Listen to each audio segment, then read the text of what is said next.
books that I have not read. And so I decided today would be the perfect opportunity to go through them.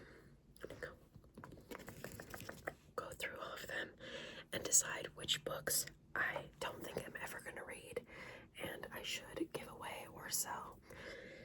So I'm just going to get started. I have so many books stacked up next to me. It's actually insane. I did do a bookshelf tour pretty recently, so if you'd like to see that, I will link that down below. But yeah, these are all books I have not read, and some of them I've had for years, and so it's probably time to say goodbye, unfortunately. I think some people call this balancing their bookshelf, but I don't really know if that's like what they mean by that. But anyways, first up, we have Water for Elephants by Sarah Gruen. Now, this is something, I have a few books like this where it's a very well-known book that I have not read yet, and I keep it around and tell myself I'm going to read it, and I often do not. But this one, I can't remember what it's supposed to be about. Like if it's even something that I'm interested in. I'm just seeing blurbs about reviews and not what the book is actually about.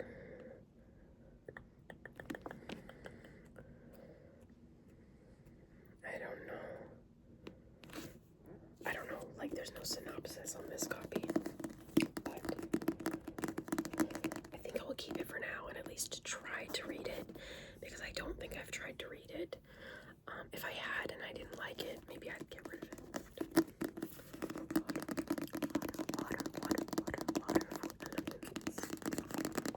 So that one's keep. Next, we have a library discard. Do this. Okay. It's called The God's Lie. The God's Lie by Karoi Osaki. I probably said that so wrong, I'm sorry. Natsuru Nanao, a 6th grader who lives alone with his mother, strikes up an unlikely friendship with the reserved and driven Ryo Suzumura. Natsuri plays hooky from soccer camp that summer, and instead of telling the truth to his mother, he spends all his time with Ryo and her kid brother at their rickety house, where a dark secret threatens to upend their fragile happiness. So this is a manga, which I should be able to read pretty quickly, and I didn't get this that long ago. I think it was maybe a year ago. Kind of just completely forgot about it, so. Actually, I feel like it was less than a year ago, but I could be wrong. Could be wrong. So I'm going to keep this one. Clearly off to a great start. The next book was a gift that I got for Christmas, and I'm pretty sure that this is like a book 2 of something, and I didn't know that. Or am I thinking of a different book? I can't remember.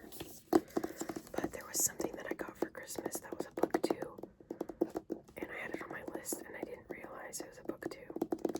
So, anyways, this will be in my Christmas haul, so I will link that. I did start reading it, but only a few pages. If this is a second book, I'll try to find the first copy. It's The Library of Fates by Margot Harrison.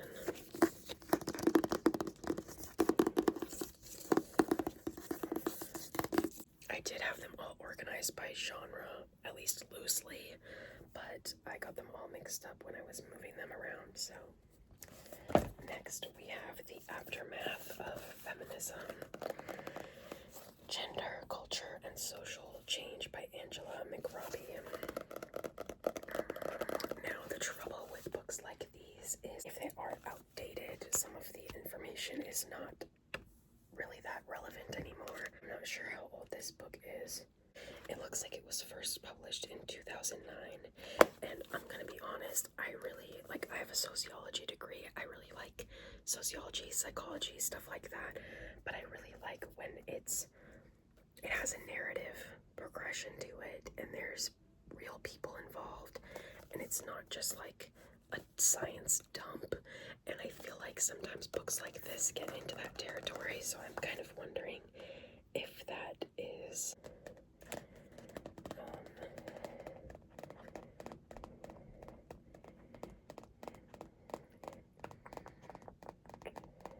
yeah, I don't know. Maybe I need to like read the first page or something.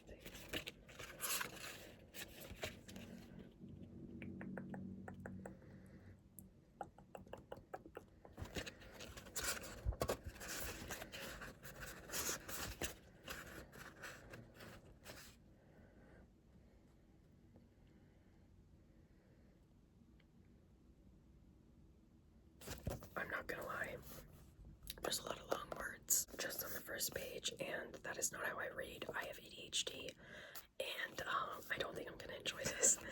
So I really like things to be as straightforward as possible, and I think sometimes academic works are not that, and they're not really my jam for that reason, but no hate. So I think I'm going to get rid of this one.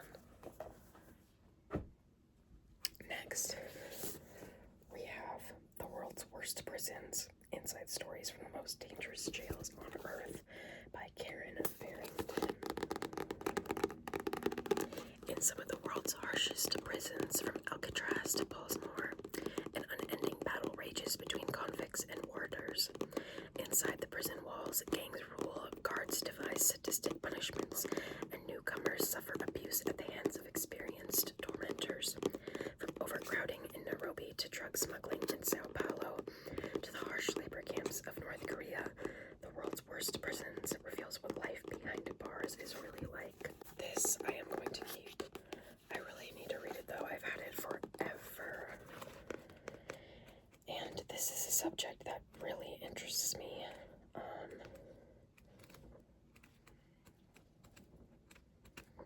And there's a lot of pictures, and I think this will be good.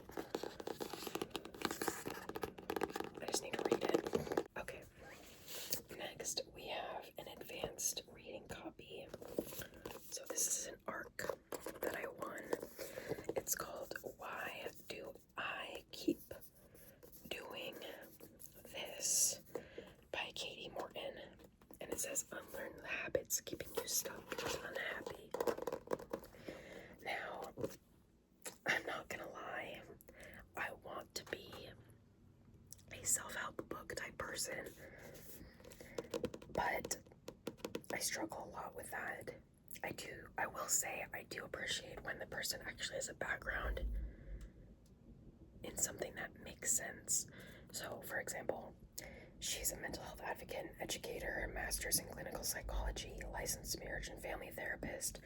That, to me, gives this a little bit more weight, just because sometimes people will just think, I have my life together, and then they write a self-help book, and I hate that a lot, because, I don't know, like, you don't necessarily need to have a traditional college education for me to trust you on this kind of stuff, but a lot of people just seem like they're coming out of nowhere and saying, like, I'm an expert, I know this, and I need some receipts.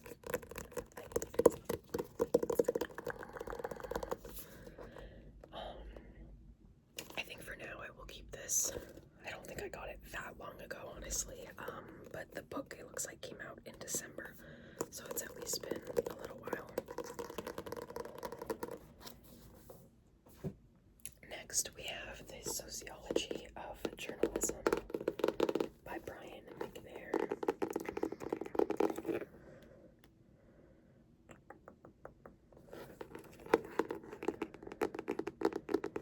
I have no idea who that is. Should I know? Is she a princess? No idea. I think it's Princess Diana. That's embarrassing. I didn't know that. Okay. So this book came out in 1998.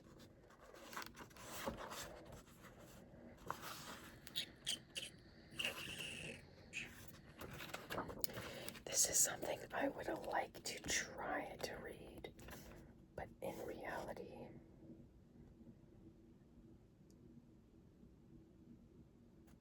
no, I'm sorry. If I read the first sentence and I'm already confused, it's not it. You know, I use a lot of my brain when I'm working, and I really need things to be straightforward outside of work for me to enjoy reading. I just finished reading a book that was like, I don't know if Old English is the term, but it literally took me like 3 weeks. I hated every second of it, and it made me question myself. Like, I can't force myself to read things that feel like performatively intellectual and make me feel dumb and confused. And I have an English degree. I love reading, so I don't want to force myself to read things that are going to make me not like reading. And so I think it's a pretty good test if I read the first sentence and it feels like I'm just confused. But yeah, not to say these types of things aren't worth reading. I'm just trying to be realistic for myself. Okay. Next, we have an arc that I won pretty recently. The book just came out in April, and it's called A Terrible Intimacy, Interracial Life in the Slaveholding South by Melvin Patrick Ely. I am excited to read this, and I'll be keeping it. I just got it, so. Okay, next I have Bittersweet, How Sorrow and Longing Make Us Whole by Susan Cain. Now, I don't know.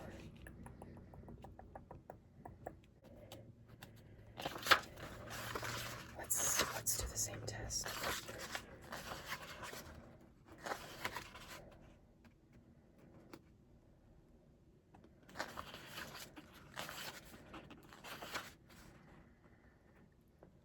Already I like it. It reads more narratively.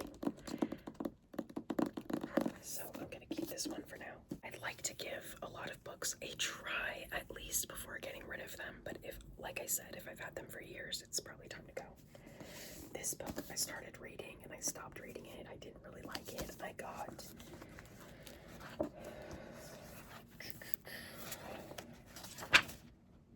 40 pages in. So if I'm being honest with myself, that's a pretty good indication that this is not for me. This is called The Library Book by Susan Orlean. And I thought it was fiction, like a mystery, and it's definitely nonfiction. And I don't even remember why I didn't like it, but I think it's just, it's gonna have to move on. So next we have a book that I get scared to read because it's huge, but I do plan on reading it. It's called Cast, The Origin of Our Discontents by Isabel Wilkerson. Let's see, how long is it? To be fair, there's like an index and a bibliography and notes. Okay, so the epilogue ends at 388, so that's actually not as long as I thought.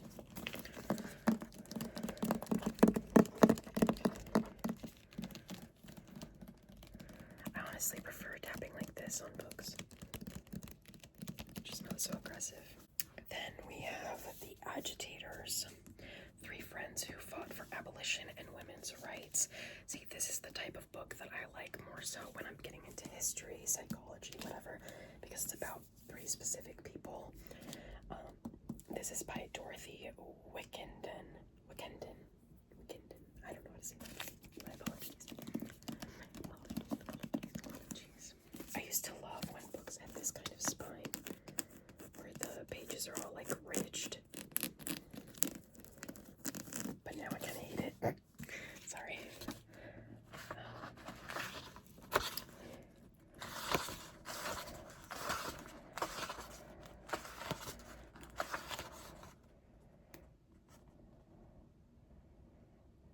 Okay. I think I'm gonna keep this one. Next, I'm trying to move more quickly because I realized I'm already 16 minutes in, and I have stacks of books. So this one is an advanced copy as well, and it's called You Better Be Lightning by Andrea Gibson. I think it is poetry, and if I'm going to be real with myself, I have enough poetry that I have not read and keep telling myself I will, so I'm going to let this one go. This one I got not too long ago from a book sale where they were making all of the used books pretty cheap. This is called The Rite, The Making of a Modern Exorcist by Matt Baglio. This is another subject that really intrigues me, so I'm going to keep it. Keep it. Then we have a book that I got at the same time, and this is called Uncommon Carriers by John McPhee. I really like the cover. I hate to admit I'm influenced by a good cover, although a lot of these books have really ugly covers, so it's not that it's the make or break, but sometimes it does make me hold on to books a little bit. This is kind of interesting, so I'll read it for you. This is a book about people who drive trucks, captain ships, pilot towboats, drive coal trains, and carry lobsters through the air. People who work in freight transportation. In recent years, John McPhee has spent considerable time with such people, and Uncommon Carriers is his sketchbook of them, of their work, and of his journeys in their company. He rides from Atlanta to Tacoma alongside Don Ainsworth, owner and operator of a 65-foot, 5-axle, 18-wheel chemical tanker carrying hazmats. In Ainsworth's opinion, the world's most beautiful truck, so highly polished you could part your hair while looking at it. He attends ship handling school on a pond in the foothills of the French Alps, where, for tuition of $15,000 a week, skippers of the large ocean ships refine their capabilities in 20-foot scale models. He goes out in the sort among the machines that process 1 million packages a day at UPS Air's distribution hub at Louisville International Airport. He travels up the tight-assed Illinois River on a towboat, pushing a triple string of barges, the overall vessel being a good deal longer than the Titanic, longer even than the Queen Mary II. In Nebraska, Kansas, Georgia, and the Powder River Basin of Wyoming, he rides in the cabs of coal trains, and he travels by canoe up the canal and lock commercial waterways traveled by 22-year-old Henry David Thoreau and his brother John in a homemade skiff.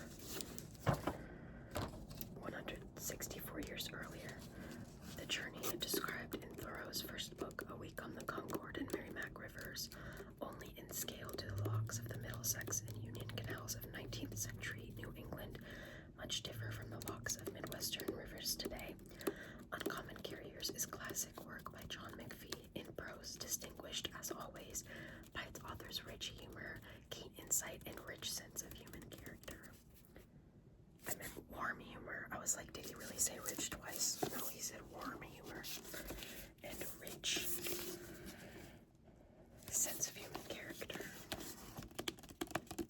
So there's that one. Then we have another poetry book by Terrence Hayes. This one is So to Speak. And I actually got this after hearing him read from it, and I really liked it, so I do intend on keeping this one and reading it. And it's signed, so.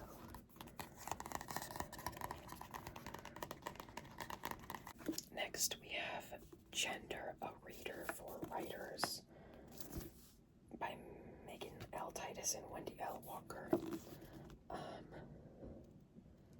This looks like it is for first-year writing students, which I am definitely not. So I think I'm gonna get rid of this. I did not even realize that it was supposed to be kind of like a textbook. Next, we have a book that I keep wanting to read and I keep not doing it, so I need to do that soon. This is Born Fighting: How the Scots-Irish Shaped America by Jim Webb. It's the expanded edition with a new foreword by and Q&A with the author. So, fun fact, I'm Irish, and that's a big part of why I wanted to read this, but I don't really know much about Irish people or Ireland in general. I've never been, probably never will be, but I think you see dust flying around everywhere? Sorry, there's dust everywhere. That's why. This is Tornado, My Experience with Mental Illness by Helen Muller. And this is also not very old. It's a library discard. So it's an old book, but it's not old to me. Then we have The Complete Persepolis by Marjane Satrapi. I don't know how to say that. My apologies. But I cannot remember if I actually read this whole thing already split up. I may have, but when I found this at the library, the full set, I was like, I need that. And so I can't remember if I've already read it. If I have, I'll just put this on my bookshelf that has the books I've read and want to keep. But yeah.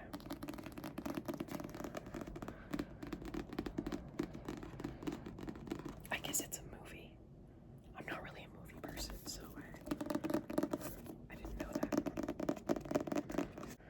Next, we have The Highly Sensitive Person, How to Thrive When the World Overwhelms You by Elaine and Aaron.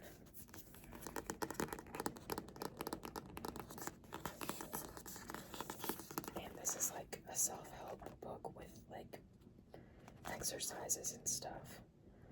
And I think I'll keep it for now. I am definitely a highly sensitive person. But I am kind of conflicted on it. But I don't know. We'll see. I'll at least try it out. Next, we have Ordinary Men, Reserve Police Battalion 101 and the Final Solution in Poland by Christopher R. Browning.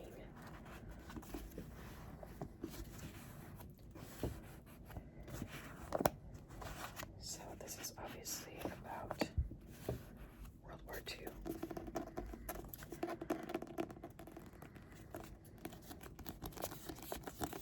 And I'll be keeping this. So far I'm only getting rid of 4 books, so we're not doing great. This book looks like I did something to it. Like, why is it all... It looks water damaged. Always makes me nervous that my cat peed on it. But I don't think so. It doesn't smell like anything. Anyways, it's called The Moment of Lift, How Empowering Women Changes the World by Melinda Gates.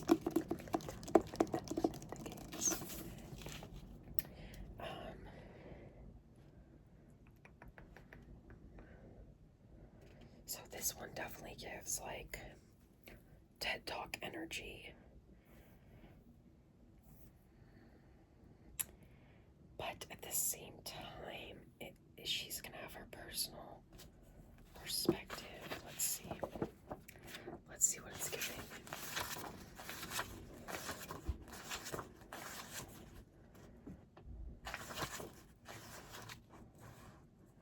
Okay. Again, it's another narrative one, so I will try it and see what I think. Next, we have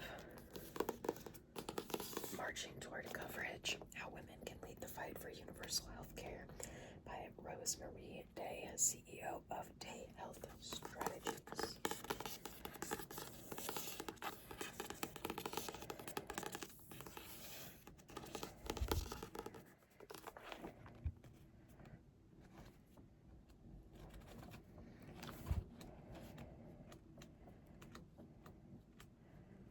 I think I'm interested in this. I don't think it's very outdated or anything. It's from 2020. See, I struggle with a lot of the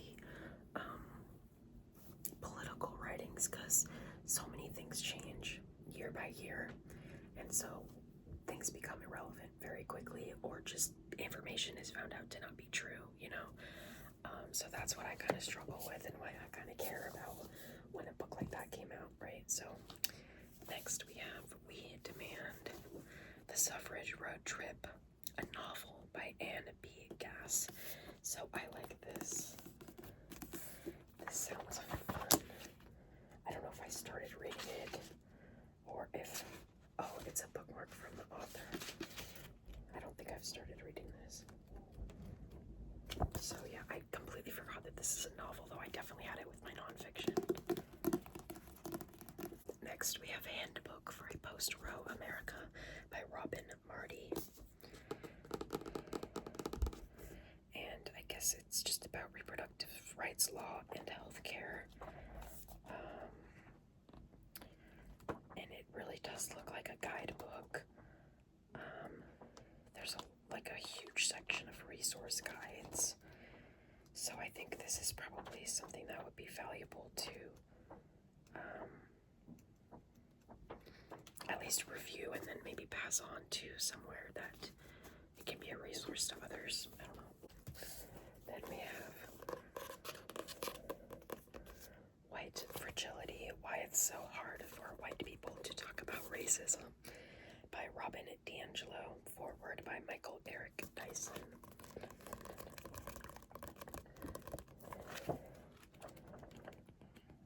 I would like to try reading this. It's from 2018.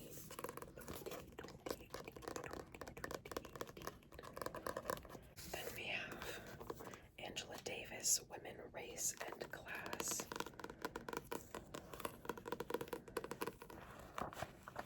I know this is an older book. Let's see. 1983. But I am interested in reading Angela Davis. Let's see, let's take a look. Here.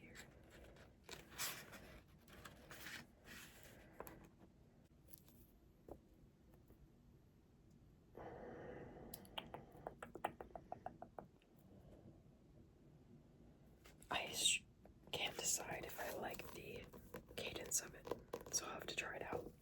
Next, we have Growing Up Biden, a memoir by Valerie Biden Owens. Apparently it's autographed. Where did I even get this? I have no idea. So,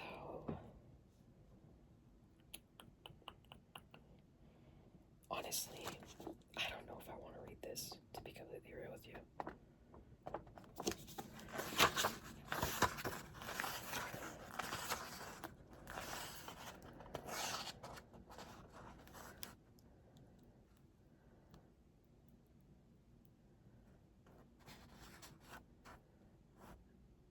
This doesn't really seem like my jam, so I will let that one go. I prefer memoirs of people who are like just normal people, personally. This book, Jump Scare, Be Prepared.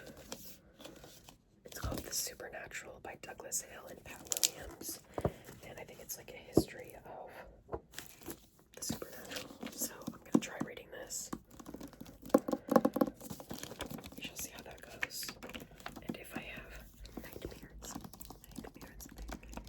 Now we have another big book from a library. The Secret Parts of Fortune by Ron Rosenbaum. 3 decades of intense investigations and edgy enthusiasms. I don't know about all that.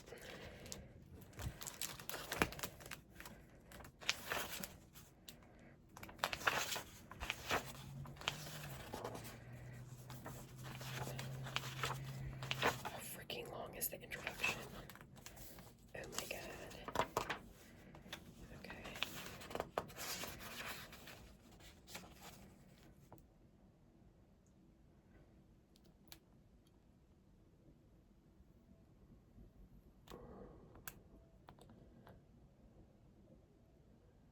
I have no idea. I don't know why I got this, but I don't think I'm gonna read it. That's a heavy book. Next we have The Da Vinci Code by Dan Brown, which I always tell myself I'm gonna read, but I don't even know what it's about. Oh, the elderly curator of the Louvre has been murdered inside the museum, and his body is covered in baffling symbols. That actually does sound like my jam. So I will keep it for now. Then we have Madalena and the Dark, a novel by Julia Fine.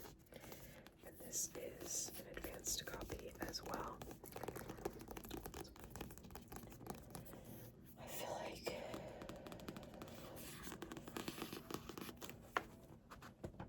I want to read this. I can't even remember.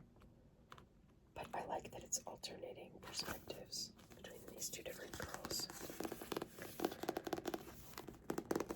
I'm sorry still sick. It's literally been like a week and a half or something. No, that's not even true. It's been like a week. I need to chill, but because I'm so busy, it feels like it's been so much longer. But next we have Chivalry by Neil Gaiman and Colleen Doran. Isn't Neil Gaiman bad? Shoot.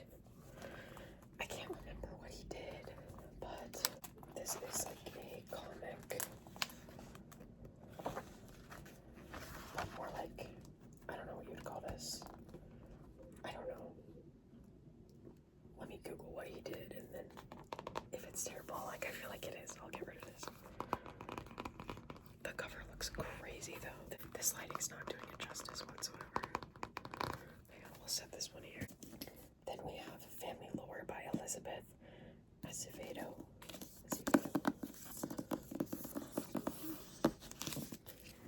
And this is about... Okay, that sounds cool. I feel like I've had this forever and I keep convincing myself that I'm not gonna like it because of the way that it looks. I don't know if you ever feel that. Like, I don't think that this looks bad, but I feel like it looks like a rom-com. But it says that Floor has a gift.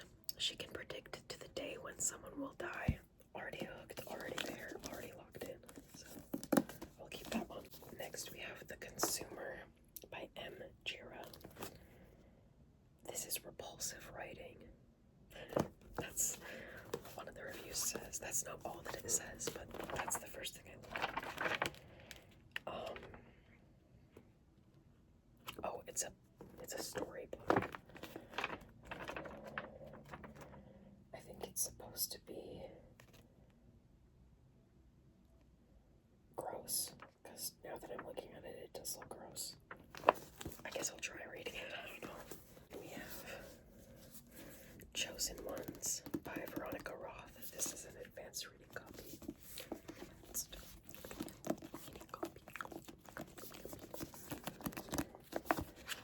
And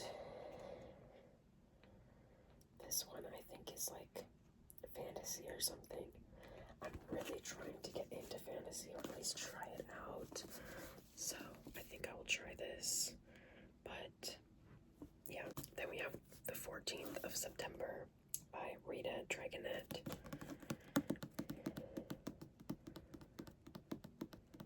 Okay.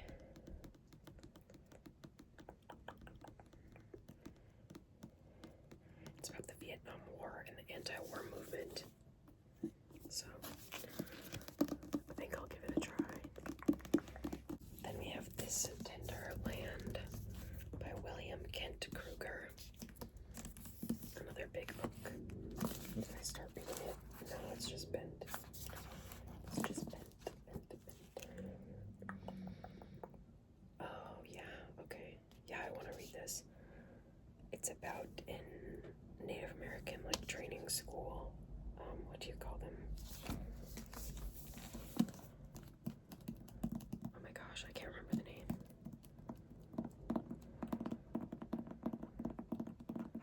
Anyways, then we have Everybody's Son by Thrady Umrigar. I don't know. I feel like I tried reading this once and I wasn't super into it, but I think I'm gonna try it again because I feel like I didn't give it a fair shot because there's not even a bookmark in here, so that means I did not get very far. We are on to the last stack. This is called The Low, Low Woods by Carmen Maria Machado and Danny Tamra Bonvillain. I don't know if that's a different name from this. It looks like it. But this is a comic.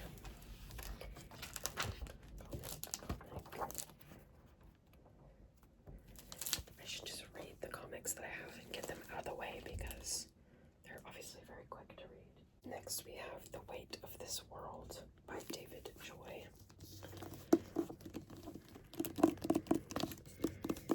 And what is this about?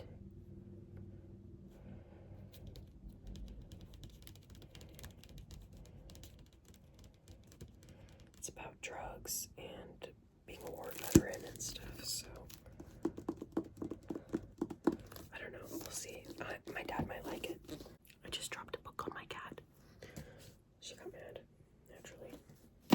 This is a book I got for Christmas as well. It's called Aphrodite by Phoenicia, I don't know, and then Rogerson.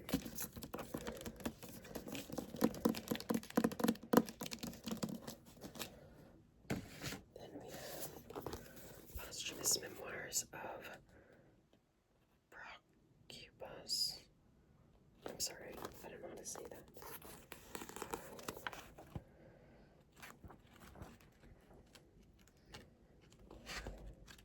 This is a novel that's been translated from Portuguese.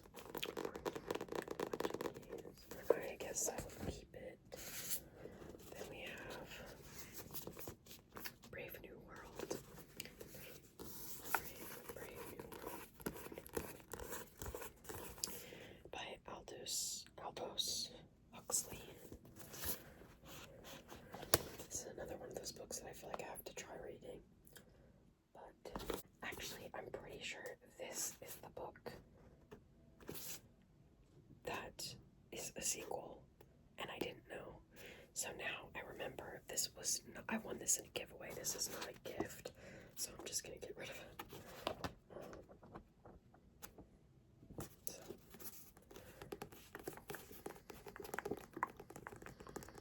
Did I cut my finger? Oh no, that's old. Okay. Next we have The Black Phone, Stories by Joe Hill. This cover has always thrown me off and made me not want to read it. I don't know why.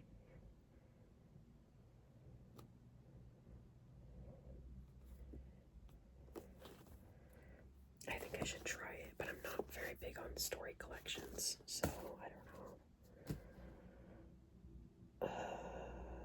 Maybe I'll look at the reviews and see if they're good. Then we have After by Francine Brose.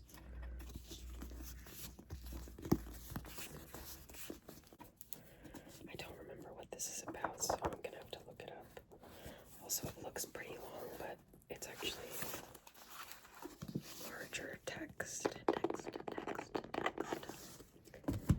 Then I have two little short story things that I got when I used to do Book of the Month. So I'll try to read those. Then we have On Such a Full Sea by Chang Ray Lee.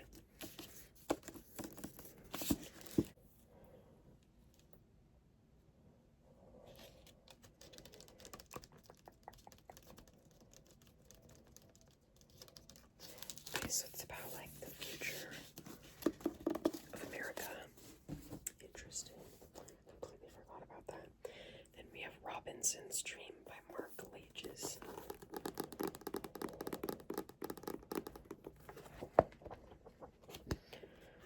What is this about?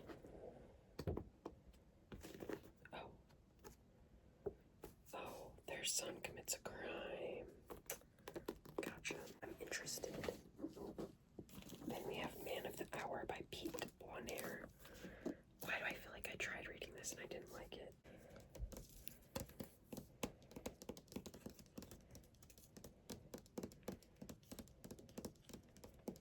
Yeah, he becomes the target of a federal investigation. Everyone thinks he's a hero, and then they realize he might have done the thing that he was a hero from. Does that make sense?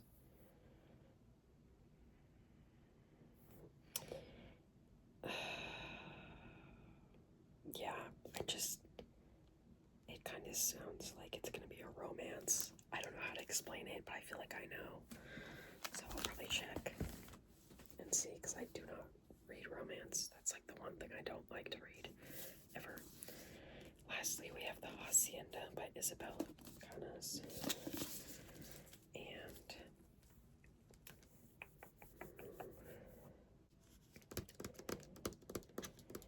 I think this is like a horror.